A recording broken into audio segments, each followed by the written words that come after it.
हर हर महादेव। मैया भवानी की जय, शिव गुरु महाराज की जय। अदिति लोकगीत चैनल के माध्यम से बाबा भोलेनाथ और मैया पार्वती जी के चरण में कोटि कोटि प्रणाम करतनी, हमार प्रणाम से इनकार हो। यूट्यूब धरती पर बैठल धरती माता जी के चरण में कोटि कोटि प्रणाम करतनी, हमार प्रणाम से इनकार हो। स्वर्गीय हरिंदर भैया लीलम दीदी जी के चरण में कोटि कोटि प्रणाम करतनी, हमार प्रणाम से इनकार हो। यूट्यूब से देख रहल बनी समाज गुरु बहिना गुरु भैया के चरण में कोटि कोटि प्रणाम करतनी, हमार प्रणाम से इनकार हो। देखी दीदी, एक दिन एगो गांव के बात है, एक दिन एगो गांव के बात है दीदी। देखी एगो गांव में बहुत सुंदर लड़की जन्म ले रहली। इतनी सुंदर लड़की जन्म ले रहली दीदी, जे पृथ्वी पर केहू इतना सुंदर रहबे ना कई। और लड़की रहली पंडित के घर के रहली लड़की। लेकिन दीदी लड़की इतना सुंदर रहली, जे छोट रहली तो उनके लोग बहुत खिलावे। जब छोट रहली बहुत खिलावे, बहुत सुंदर लड़की खेलत रहली। और जब धीरे धीरे 4-5 महीना के लड़की हो गईली तो उ लड़की बहुत रोवत रहली। जब सांझ सुबेरे होखे दीदी तो उनकर दादी जब तेल काजर करे जा तो उ लड़की बहुत रोवा। जब लड़की तेल काजर होखे बहुत रोवा तो उनकर दादी रहली दीदी। उनकर घरे के सामने एगो नीम के पेड़ रहे दीदी। नीम बहुत फरल रहे और पाकल रहे। जब नीम फरल रहे पाकल रहे तो वही नीम पर कौआ एगो आके नीम खोद के खा आ वही पर रह। जब निबिया खोद के खा, निबिया फरल का पकल का दीदी आ वही पर रह। तो एक दिन के बात रहे, कहली जब रोवन उलैकी तब पंडिताई ने अपने नातनी के खिलावा। तब बहुत स्वाद से बहुत सुंदर से खिलावा। उ ना जनली अगला जन्म के का रिश्ता बा ये लड़की के कौआ से। देखी दीदी जब खिलावा लड़किया के तो कहा, ए कौआ या बहिनी के ले जा, ए कौआ बहिनी से बियाह कर ल, ए कौआ बहिनी के डोली फना के ले जा। ऐसे ही दीदी रोज तेल काजर जब करा, जब लड़की रोवा तो कहा, ए बहिनी कौआ के दुल्हन बनबू, कौआ के संगे जइबू। ऐसे करा दीदी, रोज ऐसे करा जे कौआ बहिनी के डोली फना के ले जा। देखी दीदी चाहे साँझ ही रहे चाहे सुबेर रहे, ऐसे कहा जे जब साँझी सुबेरे के तेल लगावे जा, काजर करे जा लड़की के तो कहा, एक कौआ आया बहिनी के ले जा, बहिनी से बियाह करब, बहिनी से बियाह करब, कौआ से बियाह करबू बहिनी, कौआ तक के डोली फना के ले जाई हैं, अपन दुल्हन बना के ले जाई हैं। दीदी ऐसे करते करते कौआ, जानवर तो रहबे कैना दीदी पंछी के जात, लेकिन कौआ के मन में कुछ स्वभाव अलग जागे लगल दीदी, जे ई लगत लड़की से हमार शादी करी हैं लोग। ऐसे करते करते दीदी रोज कौआ उनके दुआरी पे आवे। जब रोज कौआ दुआरी पे आवे, जब उनकर दादी लड़का खिलावा लड़की के तो कहा, ए बेटी ए नातिन कौआ से बियाह करबू, कौआ के संगे जइबू, कौआ तक के डोली फना के ले जई हैं, कौआ तक के दुल्हन बना के ले जई हैं। ऐसे जब करा दीदी तो कौआ के बहुत अच्छा लगे। जब वो समय वो रोज कौआ चल जा दीदी। ऐसे करते करते रोज कौआ जा लड़की के लगे खेला कूदा आ रोज वही पेड़ पे रहा। जब लड़किया कौआ के देखा कितनो रोवत रहा लड़की दीदी, तो जब वो कौआ के देखा कूदत खेलत तो उ लड़की रोवल बंद कर दा।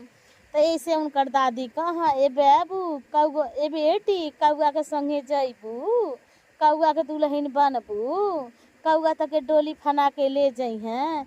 ऐसे कहाँ दीदी, ऐसे करते करते लड़की पढ़ लिख के सियान हो गईली। जब लड़की पढ़ लिख के सियान हो गईली दीदी, तो कौआ रोज इनकर घरे आव आ काँव काँव कर। जब लड़की घर में अपन पढ़ाई लिखाई कर तो उ कौआ जंगला पर बैठ के काँव काँव कर। तो उ लड़की कहाँ जे कौआ होंगे ई का बोलत न, लेकिन लड़की के अंदर ही ना रहे जे कौआ के हमरे खातिर मतलब उनकर अंदर कुछ होता जे हमसे शादी ब्याह करे खातिर, लड़की के ही पता ना रहे। लड़की अपन पढ़ाई लिखाई कर घर में बैठ के आ कौआ जंगला पर आके काँव काँव कर। देखी दीदी ऐसे करते करते लड़की सियान हो गईली। शादी खातिर लड़की के लगल घर बड़ ढूंढाए। जब लड़की खातिर लड़का जो हाय लगल, लड़की खातिर लड़का जो हा गई दीदी, लड़की के शादी खातिर दिन बार पड़ गई। जब लड़की के शादी खातिर दिन बार पड़ गई दीदी, एक दिन की बात रहे, कौआ हरदी के दिने से दीदी लड़की के घर से जाना ही। तो हरदी के दिने से कौआ वही पेड़े पर बैठल रहा। जब लड़की घर में जात जंगला पड़े ताक, अब बाकी कौआ पेड़े पर से ताक लड़की के। जब ऐसे करते करते दीदी वो कौआ के इंसान के रूप में कुछ ओकर अंदर समा गई जे हमारी पत्नी बनी है। तब कौआ जाके खूब ध्यान से निहारा और जहाँ भी लड़की जा, अगर तो लड़की अगना उगना में जा दीदी तब वो कौआ छत्ते पर से चढ़ के निहारा। ऐसे करते करते दीदी बियाहे के दिने बहुत सारी पूरा देश के कौआ बटोर लेना, बारात लेके चली आई ना। और दुल्हा के बारात यही के रहे दीदी, तलकी अपन कौवन के बाराती लेके चली आई ना। जब कौवन के बाराती लेके चली आई ना दीदी, तो का भइल, नात हित आ गाँव गड़ा सब लोग देखा था जी भाई पंडित जी के घरे उनकरे नतनी के शादी है। और कितना सारी कौआ जुटल बालो, कितना सारी कौआ जुटल बालो। आ काँव लगल लोग घरे से दुआरे ले, अगना से, कोठा से नीचे ले करे, पेड़े से नीचे तक ले दीदी। जब काँव लगल लोग करे, बस पूरा नाते हिते लोग के जीव घबराए लगल कौवन के बोली सुन के। देखी दीदी का कइल लोग, कहल लोगो बुझाता जे भोज परल बा, शादी बियाह के घर बाटे, दाना उना छिटाइल बा, यही से कौआ खैले के मारे आइल बा न सब। जे चल कौवन के थोड़ा चावल मिठाई उठाई ले आके छत्ते पर से नीचे ले छीट दिया लोग, जे कौआ सब बिन के खा ली लोग। देखी दीदी जितना कौआ आइल रहे लोग सब कौआ बिन के खा ली लोग। लेकिन जौने कौआ से रोज कहत रही कौआ से दादी उनकर जे कौआ से बियाह करबू, कौआ तो के डोली फना के ले जाई, तो के दुल्हन बना के ले जाई। देखी दीदी वो कौआ एको दाना भी ना खैले रहना। ऐसे करते करते दीदी देखी बारात आ गई। जब बारात आ गई दीदी, तो कौआ का कहना लोग, सब कौआ जुट के जितना कौआ रहे लोग, सब बाराती वाला के और सब दुल्हा के और जितना नात रिश्तेदार रहे लोग, सब कौआ उड़ लगल लोग मारे। सब नाते रिश्तेदारी लोग के, गांव गड़ा के लोग के, जितना कौआ के संगतिया रहना सब कौआ लेके आयल रहना। उतना सारी कौआ दीदी सब लोग के लगना को ठोकरिया के मारे। जब कौआ सब ठोकरिया के मारे लगना को, तो देखी दीदी ओकुन के तो लाठी डंटा चलौले के मार ना पाई, लेकिन कौआ हेने से आवे हेने से उड़ के मार के चल जाए, हेने से आवे हेने से उड़ के मार के चल जाए। ऐसे करते करते नगदे लोग के घाई कर देले रहना को। जब नगदे लोग के घाई कर दे ना को दीदी, आ कितनहू दाना पानी पड़े हो जा, लेकिन कौआ के झोज कम ना होखे वाला रहे, कौआ के झोज बेसी होखे। जितने दाना पानी पड़े उतने कौआ बेसी जुटा। देखी दीदी ऐसे करते करते सब नात हित बाराती गांव के लोग घबरा गए, जी भाई कहीं इतना कौआ परेशान कैले बाना। त घर के बगल में एगो नाउन रहली, उ नौनिया पंडित जी के ना उनके घर एक ही लग रहे दीदी। त नौनिया उ रोज सुन ले रहली जे उनकर दादी कहाँ एक कौआ आया बहनी के लिए जा, बहनी के बियाह कल, बहनी से डोली फना के ले जइह। बस उनाउन ही बतिया सुन ले रहली। जितना दुल्हा जब रहना उनके इतना कौआ मरले रहना सर जे पूरा उनकर सर घाही हो गई रहे, उनकर दिमाग काम ना करे दीदी। ऐसे करते करते देखी दीदी पूरा नगदे समय बीत गई, नगदे 2-3 घंटा के समय बीत गई। बहुत लोग घाई हॉस्पिटल चल गए, बहुत लोग के घाई कौआ कर देले रहना लोग।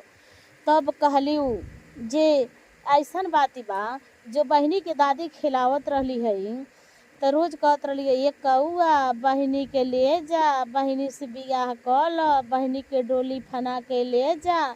इहे कौआ नान हुआ जे बहनी से बियाह करे खातिर आइल बन। देखी दीदी जब इतना बात उ लड़की सुन ली बाड़ी तो लड़की वजह से शादी के मंडक से हट गई बाड़ी। कहली देखी जान रउआ सब अब कौआ के न मारे के बा आ न कुछ करे के बा, ए कौआ से हमार बियाह कर दे जान। कहना लोग तू काहे तू पागल हो गई बालू का, लड़की के जाति और कौआ के संगे तू रह जइबू। कहली हाँ हम कौआ के साथे रह जाए, हम कौआ के साथे रह जाए। वैसे जे हम छत पर चढ़ेनी तो कौआ छत पर रहे न, अगर तो दुआरी पर खड़ा रहेनी तो नीम के पेड़ पर चढ़ के ताके न, अगर तो घर में हम पढ़ाई करेनी तो वही जंगला पर बैठल रहे न काम काम करे न। इनसे कौनो हमार अगला जन्म के जरूर रिश्ता बाटे, इनसे हमार शादी कर दी जान। देखी कहला लोग ना तू पागल न बन, एक कौनो लड़की के कौआ के संगे बियाह ना भइल बा, हम तहार बियाह कौआ के संगे ना करब। कहली ना कौनो लड़की के होखे आ ना होखे, लेकिन हमार बियाह एक कौवे से करी जान। लड़की के पिताजी कहत ना बेटी इतना पागल मत होख, जे केहू कौआ के संगे रहल बा तू कौआ के संगे रह जेबू। कहली ना हम कौआ के संगे रह जाए, हमारे भाग में हमारे तकदीर में हमारे अगला जन्म के इहे अगर तो हुई हम इनके संगे रह जाए। कहल लोग तू रह जेबू, कहली हम रह जेब कौआ से हमार शादी कर दा जाए। देखी दीदी नात रिश्तेदार सभे समझावे लगल लड़की के, लेकिन कहली ना एक कौआ के संगे हमार तो कुछ रिश्ता जरूर बा। तबे ये कौआ मान ला बचपन में दादी के कौन दोष बा, लड़का केहू खिलावेला तो कुछ भी कह के खिला देला। जी हमार दादी के सब लोग उनके दादी के लगल बोले गरमावे जी काहे तू ऐसा कहत रहलू। कहली हमारे दादी के केहू एक शब्द बोली ना आना केहू गरमाए, जे गलती तो दादी के नाई बा हमारे भाग के बाटे, जे केहू कुछ कह के लड़का खिला देला। हमार दादी तो बस इतने कह के खिलौले बाड़ी, आ हमार भाग में के जाने का लिखल बा। आज इतना बाराती घाई हो गई ना, दुल्हा घाई हो गई, गांव के लोग घाई हो गई ना, नात रिश्तेदार घाई हो गई ना, आ ना ही कौआ के संगे हमार शादी हुई तो हुई। जब इतना बात लड़की कहे लगली कौआ के संगे शादी करे की, दीदी सारी कौआ शांति हो गई लोग, एको कौआ एने ओने न केहू के ठोकरियावल लोग न मारल लोग और न कुछ भी करल लोग, आ उहो कौआ चुपचाप सुनता न। कहली का रउरा सुनत नहीं, आई हमसे बियाह करे। दीदी देखी सिंधोरा जौन दुल्हा ले गई न उहे सिंधोरा रहे, वही सिंधोरा से कौआ अपने जौन हाथ पैर होला वही से सिंधोरा खोल के, थोड़े से सिंदूरा खोल के आ जौन हाथ कौआ के होला गोड़ वही से सिंदूर मांगी में लगा देना, आ मांगी में सिंदूर लगा देना। आ कौआ तब कहली जे शादी बियाह भइले के बाद से लड़की अपने घरे जाली, चली हमके अपने घरे लिया के चली, जहाँ और घर दुआर होके जवन होके वही हम रह। देखी दीदी सब नात रिश्तेदार बाराती सब बैठल बा, आ का कहना आगे आगे कौआ चलत ना आ पीछे पीछे दुल्हन चलतली, ओकरे पीछे सब कौआ के बाराती जितना रहे सब ओकरे पीछे जौन कौआ के बाराती रहे दीदी सब बाराती जाए लगल। जब सब बाराती जाए लगल तो का भइल दीदी, कौआ बहुत सुंदर नीम के पेड़ रहे, वही नीबी के पेड़े पर ऊपर नीबी के पेड़े पर दीदी बहुत सुंदर उनकर झोझ रहे खोता। आ वही नीबी के पेड़े में एगो दरार रहे, वही दरारे में अंदर कौआ के घर रहे। देखिए दीदी वही दरारे में अंदर कौआ के घर रहे। जब कौआ वही बियर में लेके गई ना दरार में, तो दरार में लेके गई ना तो जा तड़ी तो अंदर बहुत सुंदर कौआ के घर बा दीदी। इतनी सुंदर घर, इतनी सुंदर घर जी दीदी, कौनो राजा लोग के राजमहल नहीं उतना सुंदर हुई। बेचारी घर में गईली आ देखा तड़ी जा तड़ी घर में तो खूब सुंदर पलंग उलंग, मार घर द्वार, लेटरूम बाथरूम, किचन उचन सब कुछ, आ खाए पिए वाला हर एक सामान किस्म किस्म के कौआ घर में। देखी दीदी हर एक किस्म के कौआ के घर में सामान। ऐसे करते करते जब कौआ बाजारे जा तो का करे, अपने हाथ में जौन गोड़ होला दीदी वही में झोरा दाब लो, हर किस्म के फल किन के लाओ, हर किस्म के मिठाई किन के लाओ दीदी, चाउमीन बर्गर हर एक सामान लेके आवम। और ओकरे बाद से बहुत सुंदर सुंदर साड़ी किन के लाओ, बिक्खो गहना किन के अपने पत्नी से ले आवम, पत्नी के बहुत सारे सामान ले आवा दीदी। ऐसे करते करते जब लड़की गईली तो कहली, ये बाबा भोलेनाथ सब कुछ तो हमके देहले बानी, लेकिन एक चीज कहिया हमके ई बना देती जे हम आदमी के जिंदगी में हो जैती। जे लोग हमके सोचा था हमारे बारे में, जे कौआ के संगे एगो लड़की की शादी कैसे होता, कैसे होला, लड़की कौआ के संगे कैसे रहे। देखी दीदी बाबा भोलेनाथ माता पार्वती जी सपना में दोनों जने बुजुर्ग महिलाएं के, बुजुर्ग मेहरारू के बूढ़ धोके, बुजुर्ग मेहरारू के भेष धोके माता पार्वती जी आइल वाली। और शंकर भगवान आइल बनी शंकर भगवान आइल बनी जोगी के भेष धके। दोनों जाने उनके सपना में देखावत। लोग कहता, बेटी 1 महीना 1.25 महीना तू पूजा करा, हम कौआ से इनके इंसान बना दे। देखी दीदी बेचारी 1.25 महीना अपने घरे पूजा पाठ सब कुछ करत रही, सब पूजा पाठ कर लेली और सारी सामान मंगा के। आ एक दिन कहली, ये बाबा भोलेनाथ हम जहिया 1.25 महीना के दिन हो जाई, बाबा भोलेनाथ कहनी जी तहिया चर्चा तू अपने घरे करई है। देखी दीदी 1.25 महीना के दिन ऐसे करते करते बहुत पूजा पाठ सब कैली।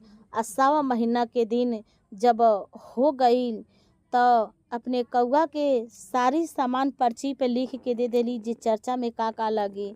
सारी सामान गईना कौआ पर्ची में लिख के दे देली, सारी सामान गईना कौआ किन के ले आईना दीदी। आ चर्चा अपने घरे चर्चा कहौली पूरा गांव में और टोला मोहल्ला में सब जाके कहवा देली जे चर्चा होई अइहा जान। सब लोग आयल दीदी। आ देखी दीदी चर्चा भइल, बहुत सुंदर चर्चा भजन करौली। आ माता पार्वती जी बूढ़ मेहरारू के भेष धके अली। आ बाबा भोलेनाथ साधु के भेष धके आईनी। आ चर्चा में सब चर्चा करौली। आ कहली सुनली, गोड़ लगली, दाया मंगली, भजन कैली, कथा कैली, बहुत बढ़िया चर्चा कैली। देखी दीदी सब चर्चा वर्चा कई भैली तो जवन जोगी के रूप धोके बाबा भोलेनाथ आइल हनी। कहनी, ए बेटा आ जौन है चर्चा खातिर लोटिया में पानी रखले बाड़ू, उहे जल तू सबके खिया पिया ल, भोग करा ल, आ उहे जल से अपने कौआ के तू पाँव धोइह। देखी दीदी सबके खिया पिया लेहली, सबके भोज करा लेहली, सबके जवन देवे लेवे के रहे प्रसादी दे देहली। आ का कैली, उहे लोटा के जल से कौआ के जब पैर धोवतड़ी, वही जब कौआ इंसान हो गइल बना दीदी। जब इंसान हो गइल बना तो पूरा गांव के लोग में हाहाकार मच गइल बा, जे कौआ के पाँव धोले से कौआ इंसान बन गई न। जितना लोग आइल रहे कहत धन्य हो जे तोहरे चर्चा के, गुरु के चर्चा के धन्य हो। जे गुरु के चर्चा से, गुरु के चर्चा में का दया बा, का बात छिपल बा, जे कौआ इंसान हो गई न। देखी दीदी, कौआ भी अपने पत्नी से उतने कहे लगना जे आज हम कौआ के जात रहनी है, तोहरे संगे शादी भइले से हम इंसान हो गइल बानी। देखी दीदी, शंकर भगवान पार्वती जी जौन बुजुर्ग के रूप में आयल है, लोग साधु के रूप में, बुढ़िया माई के रूप में, माता पार्वती जी कहली ये बेटी तू अपने घरे जितना आन्हर लंगड़ कोढ़ी बाना, चूंटी से लेके चूंटा तक ले जितना बाना, सबके भोज करैह, सबके भोग करैह, और सबके हाथ पाँव धोइह। हाथ पाँव धो के और सबके जगह बैठा के अब भोजन करा लिह। फिर जाए एक बेर हाथ मुँह धो लिह, सबके धो दिह। बेचारी जितना जाने रहे लोग, जब उनके घरे आवे लोग, सबके पतिये से हाथ और पैर धोवम, और सबके फिर भोग लगा के आ जाए के समय सबके फिर हाथ और मुंह धोवा दीदी। ऐसे परत नियम काम उनकर रहे, परत नियम काम वो लड़की के रहे जे उतना काम कर। एक दिन के दिन रहे दीदी, एक दिन के दिन रहे जे बेचारी की इतना धन दौलत घर दुआर बढ़ गई जे कौआ कहत न हो धन्य हो हमार पत्नी। जे पत्नी चाह ले सच्चा मन से अपने पति की तो कौनो भी आँच आ ना सकेला दीदी। अब बेचारी इतना सच्चा मन से पूजा पाठ कैली जे कौआ इंसान हो गई ना। देखी दीदी, कथा हमारे ही जब समाज तबा कथा गईल बन में, सोची अपन मन में। हर हर महादेव, हर हर महादेव।